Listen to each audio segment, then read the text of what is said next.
నమస్తే ఓం గం గణపతే నమః స్వర్ణలక్ష్మి నమస్తే అస్తు పరబ్రహ్మ స్వరూపిణి రాజ్యం దేహి ధనం దేహి సర్వకామాంచ దేహి మే.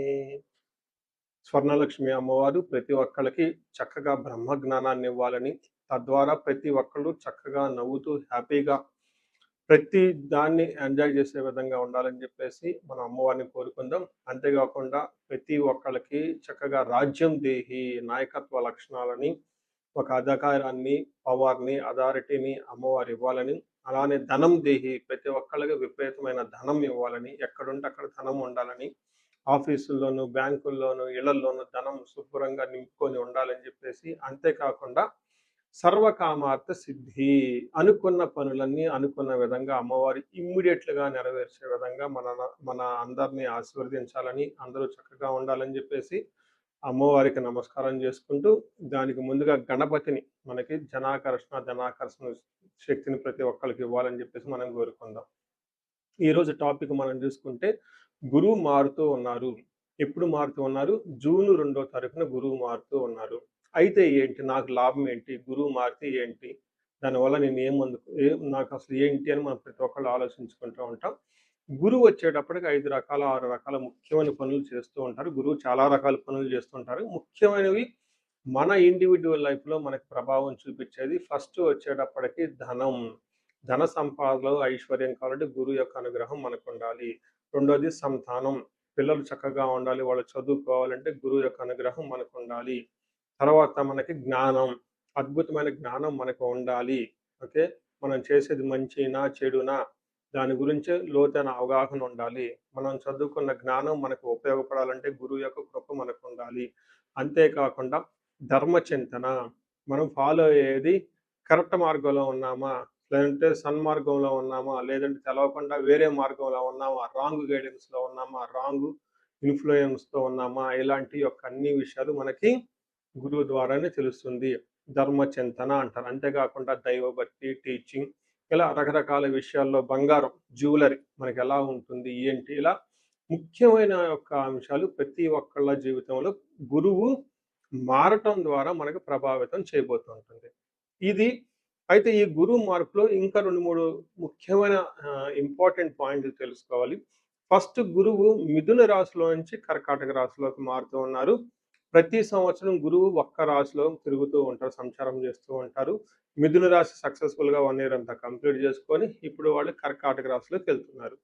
అయితే కర్కాటక రాశిలోకి 12 సంవత్సరాల తర్వాత వచ్చి ఉన్నారు కాబట్టి ఈ యొక్క కర్కాటక రాశిలో గురు సంచారం చాలా ముఖ్యమైనది.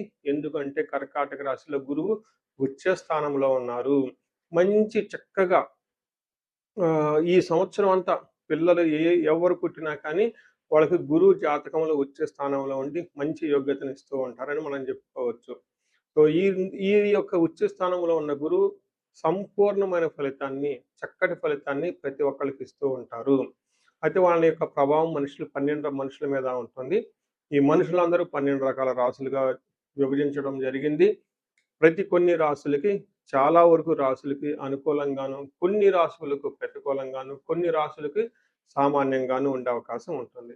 ఇప్పుడు మనం గురువు ప్రతి ఒక్కళ్ళ రాసులకి మేష నుంచి మీన వరకు ఎలాంటి ఫలితాన్ని ఇస్తూ ఉంటారు, ఆ ఫలితాలను మనం ఎలా ఎంజాయ్ చేయొచ్చు, ఇన్ కేసు ఫలితాలు కనుక సరిగ్గా వాళ్ళకి అనుభవంలోకి రాకపోతే ఏం చేయాలి, అలానే కొన్ని రాసులకి ఖచ్చితంగా ప్రతికూలమైన పరిస్థితులు ఉన్నాయి, ఎలాంటి ప్రతికూలమైన పరిస్థితులు ఉన్నాయి, వాటిని తప్పించుకోవడానికి మనం ఎలాంటి పరిహారాలు చేసుకోవాలి అనేది కూడాను 12 రాసుల వైజ్గా ఆ రాశికి ఎలాంటి ప్రభావం ఉంటుంది, దానికి మనం ఎలాంటి పరిహారాలు చేస్తే చక్కగా ఉంటామో కూడా మనం ఈ వీడియోలో మనం చక్కగా తెలుసుకుందాం. ఇప్పుడు మకర రాశి గురించి చూద్దాం. మకర రాశి వాళ్ళు ఏలినాటి శని ప్రభావం నుంచి బయటపడటంతో పాటు కెరియర్లోను, ఉద్యోగంలోను చక్కగా చాలా మంది దూసుకొని వెళ్ళిపోతూ ఉన్నారు. ఒక్కొక్కళ్ళు కొంచెం కొంచెం వాళ్ళ యొక్క పాత ప్రాబ్లమ్స్ నుంచి బయటపడిపోతూ ఉన్నారు. అయితే కొంతమంది వాళ్ళ ఇండివిడ్యువల్ జాతకంలో వాళ్ళలో దోషాలు, శాపాలు ఉండటం వల్ల ఇబ్బందులు పడుతూ ఉన్నారు. అలాంటి కాల్స్ కూడా నాకు వస్తున్నాయని గమనించాలి. అయితే గోచార రీత్యా వీళ్ళు ఏలినాటి శని అయిపోయి శని 3వ స్థానంలో ఉండి చక్కగా అనుకూలంగా ఉన్న ఈ సమయంలో గురువు మార్పు రావటం వీళ్ళకి ఇంకా అదృష్టాన్ని 10 పెంచుతుంది అని గమనించాలి. ఇప్పటిదాకా 6వ స్థానంలో ఉన్న గురువు అంత ఆదాయాన్ని ఇవ్వకపోగా వచ్చిన ధనాన్ని అనవసరంగా ఖర్చులు పెట్టే విధంగా ఉన్న గురువు ఇప్పుడు 7వ స్థానానికి రావటంతోటి చాలా మంచి జరుగుతుంది అని గమనించాలి. ఏ విధంగా మంచి జరుగుతుంది?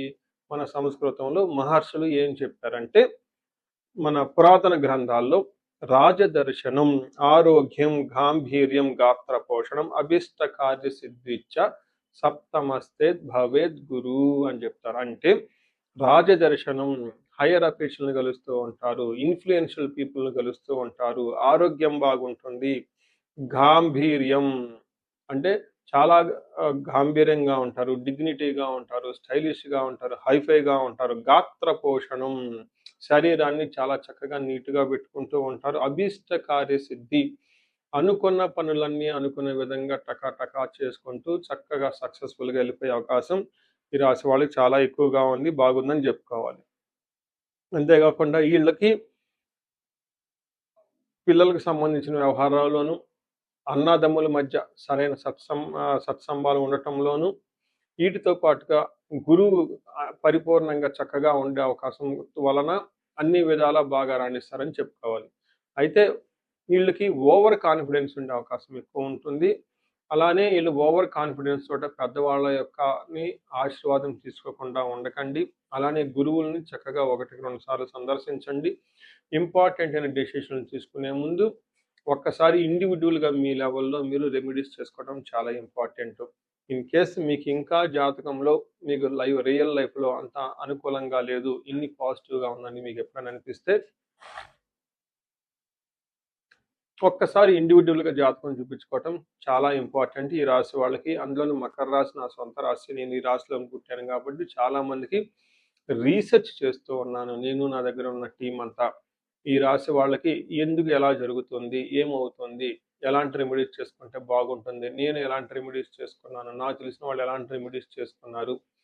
అయితే ఇప్పటిదాకా బాగున్న ఈ రాశిలో ఇంకా చాలా మంది బాగుగా ఉండాల్సిన అవసరం ఉంది. వాళ్ళ రియల్ లైఫ్లో ఎక్కడైనా ఇబ్బందులు పడుతూ ఉంటే ఒకసారి కన్సల్టేషన్ తీసుకోవటం చాలా ఇంపార్టెంట్ అని చెప్పేసి నేను గౌరవిస్తున్నాను.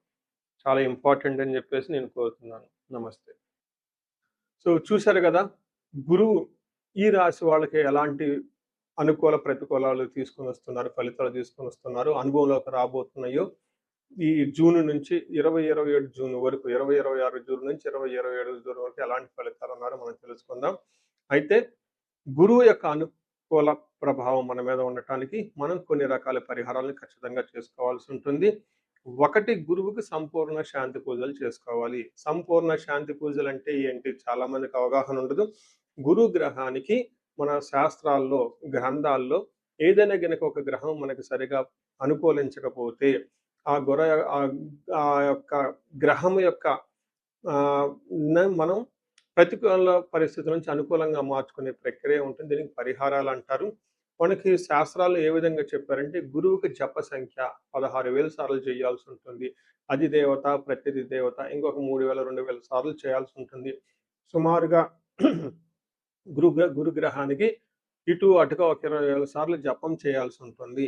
అలానే గురుగ్రహానికి తర్పణం చేయాల్సి ఉంటుంది, గురుగ్రహానికి దానం చేయవలసి ఉంటుంది, గురుగ్రహానికి హోమం చేయవలసి ఉంటుంది. ఇలా ఈ 4 రకాల ప్రక్రియలను ఎవరైతే చేస్తారో గురుగ్రహ సంపూర్ణ శాంతి పూజలు అంటారు. అయితే ఇండివిజువల్గా వాళ్ళు చేసుకోవటం కష్టం కాబట్టి సద్బ్రాహ్మణుల్ని, దేవాలయాలు ఉన్న పండితుల్ని, లేకుంటే గురువు యొక్క మంత్రాన్ని తీసుకొని వాళ్ళు కొన్ని లక్షల సార్లు, వేల సార్లు ఉపాసన చేసి చక్కగా సాధన చేసిన వాళ్ళ దగ్గరికి వెళితే ఆ మంత్రం వాళ్ళ ద్వారా సిద్ధించి గురువు యొక్క అనుకూలం మీకు అనుకూలంగా ఉంటుంది. ఇది కాకుండా గురువుకి సంబంధించిన దేవాలయాలు ఉంటే మేధా దక్షిణామూర్తి కానివ్వండి, లేదంటే హయగ్రీవ సంబంధించిన దేవాలయాలు చక్కగా విజిట్ చేయటం చాలా మంచిది. ఇంకా ముఖ్యంగా గురు గ్రహం యొక్క శాంతికి మీరు ఆశ్రమాలు చక్కగా విజిట్ చేయొచ్చు. భగవద్గీత, పురాణాలు, వేదాలు, వేదాంతాలు, ఇలా యాన్షియంట్ స్క్రిప్చర్స్, పురాతనమైన గ్రంథాలను తెలుసుకొని అర్థం చేసుకుంటే చాలా బాగుంటుంది. గురుగ్రహ శాంతి గురించి ఇంకొకటి ముఖ్యమైనదంటే, మీకు చదువు చెప్పిన గురువుల్ని వాళ్ళ దగ్గర ఆశీర్వాదం తీసుకోవడం చాలా ఇంపార్టెంట్.